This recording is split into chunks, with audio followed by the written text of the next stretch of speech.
The Curse of Greyhaven Valley, 5 Centuries of Waking Darkness. Deep in the forests of Oregon, there is a place called Greyhaven Valley. It barely shows up on maps anymore, almost like the land itself is trying to forget. The trees around it grow too close together, the wind moves strangely through the branches, and the silence feels less like peace and more like something waiting. 5 centuries ago, before settlers claimed the land, this valley belonged to a tribe known as the Watchers of the Well. They lived with a rule older than memory: do not speak your name in the valley. Because in the center of Greyhaven, there is a pit dark, deep, endless. The tribe believed something lived inside it, not a creature of flesh, but a hunger. A presence that did not need bodies, it needed names.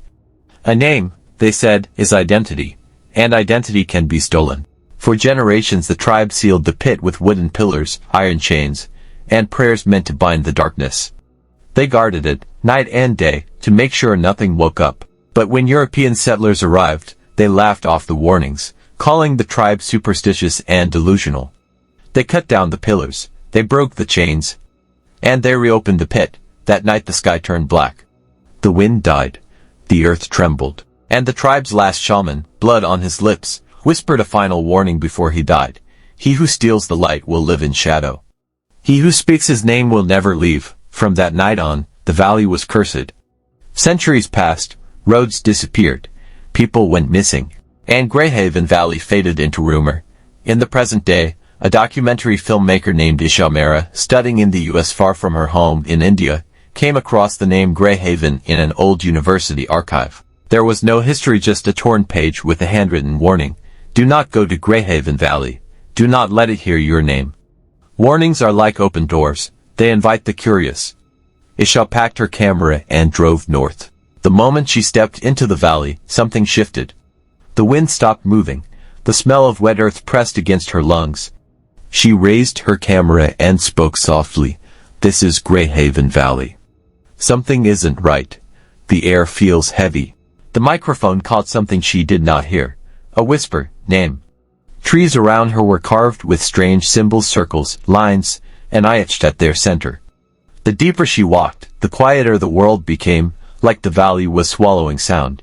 At the heart of the forest, she found it, the pit.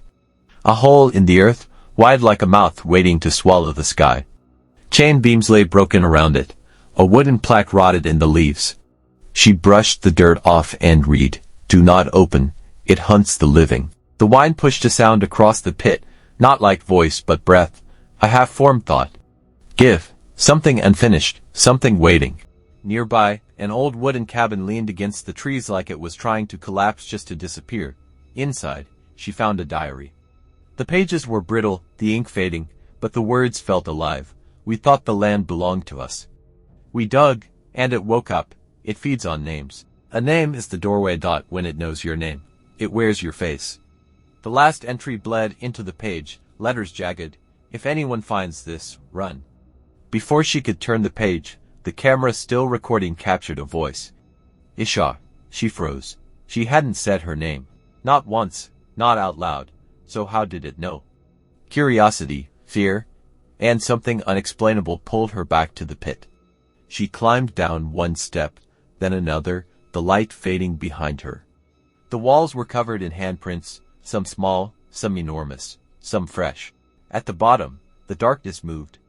It wasn't a shadow. Shadows need light to exist. This was something else, like pieces of bodies put together wrong. Skin that didn't fit, a face torn and stretched into a grin.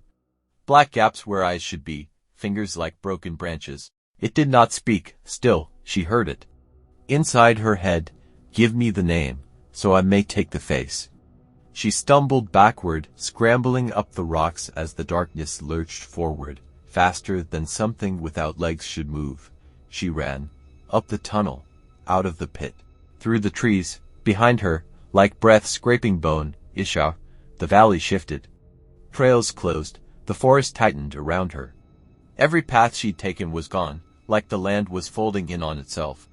At the valley's edge stood an elderly native woman, not afraid, not surprised, as if she had been waiting.